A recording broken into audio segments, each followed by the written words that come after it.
nagaa akkam jirtan hordoftoota Nigat TV baga deebitanii gara chaanaalii kanaa nagaadhaan dhuftan. Har'a maal fakkeenyota active voice fi passive voice akkamitti active voice gara passive voice jijjiirra kan jennu ilaalla jechuudha. Kanaafuu na waliin tura. Tensiiwwan garagaraa keessatti yookaan hinnaawwan garagaraa keessatti akkamiin jijjiirra kan jedhu I do my homework kan jedhu qabannee tensiiwwan garagaraatiin isa jijjiirra jechuudha. Kanaafuu na waliin turuun raafatina haaraa wartaatan subscribe godhaa. Video waa'ee active fi passive ilaalin deebitanii ilaaluu ni dandeessanii. Video baay'ee bareeda ta'e hojjedheen jira. Isa erga laaltanii booda ammoo fakkeenyota kana ni ilaalla jechuudha. Asirratti maal jedha? Tense amma tense present simple kan jedhu irratti amma present simple kan jedhu kana irratti amma I do my homework kan jedhu kana gara active passive jijjiirra jechuudha. Gara mirgaatiin kan jiru passive, active kana gara passive I do my homework.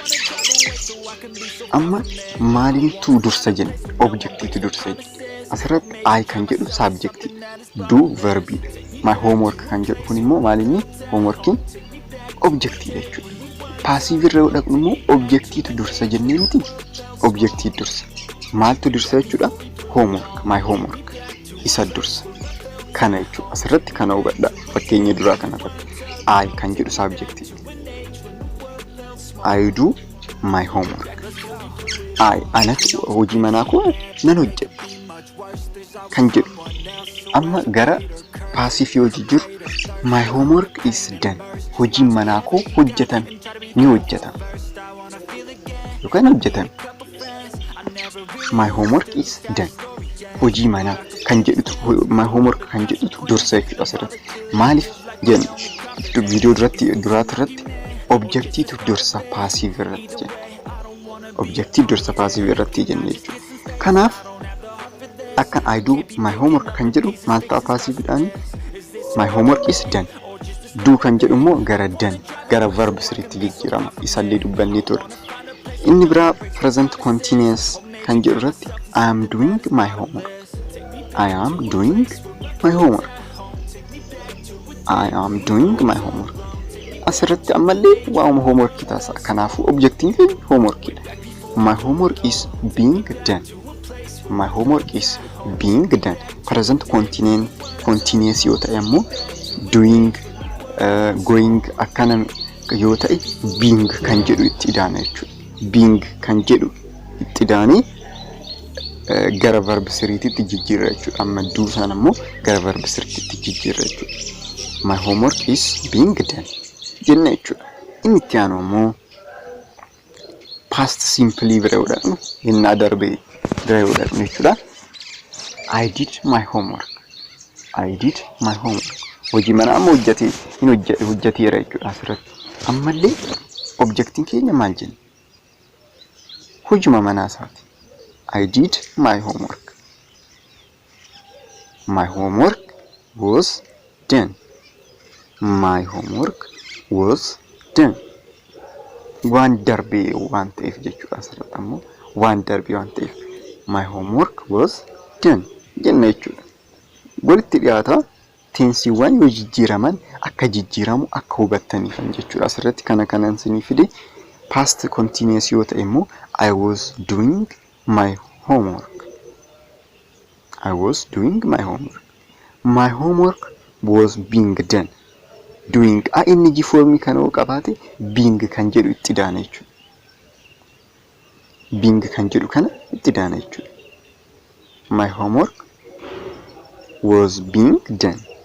My homework was being done jenna jechuudha. Inni itti aanu present perfect irratti immoo I have done my homework. I have done my homework. Asirratti immoo been kan jedhu itti daana. My homework has been done. My homework has been done jenna jechuudha. My homework has been done. Hojiin manaa koo hojjetame. My homework has been done jenna jechuudha. Inni itti aanu ammoo past perfect. Past perfect. Past perfect keessatti ammoo I had done my homework kan jedhu kana yaw active irra kan jiru passive itti hojii jiru immoo my homework kan jedhu objective dha yeroo hunda amma asirratti my homework had been done. Perfect yoo ta'e been kan jedhu itti idaane jechuudha. Had been, has been, have been kan jedhu kana itti idaane jechuudha. Amma had waan ta'eef asirratti had been done jenne jechuudha. My homework had been done jenne jechuudha. Future yoo ta'e immoo kan gara fuuldura I will do my homework kan jedhu my homework will be done. My homework will be done jenne jechuudha. Doon gara verb siriitti jijjiiramti done taati. Will kan jedhu kun immoo will be gara jedhutti jijjiirama. Should odoo ta'e modal kan jedhaman kun should be amma willing kunillee will be should osoo ta'es should be kan jedhutti jijjiirama. Would be kan jedhutti jijjiirama jechuudha. Inni itti aanu ammoo future umarratti jirra jechuudha. Ammasi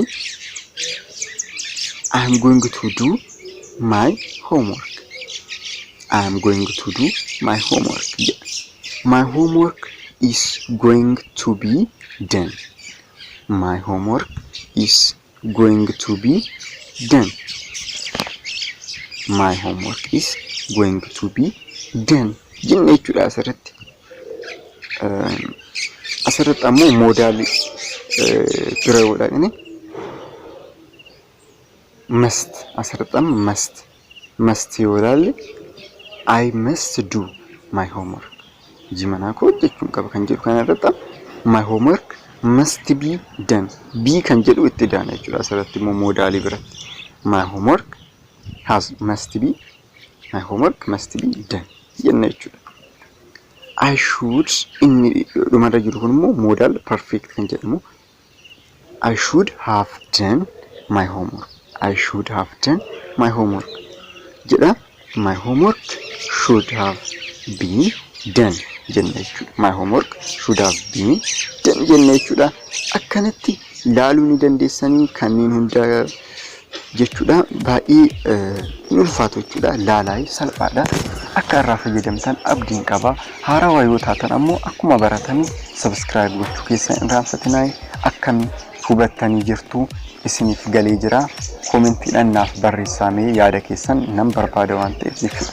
Ammaaf bakkuma jirtanitti nagaa naaf ta'a. Baay'een isin jaaladha. Chaanaala kana subscribe, like gochuudhaan deeggaruu ni dandeessanii. Ammaaf bakkuma jirtanitti nagaa naaf ta'a.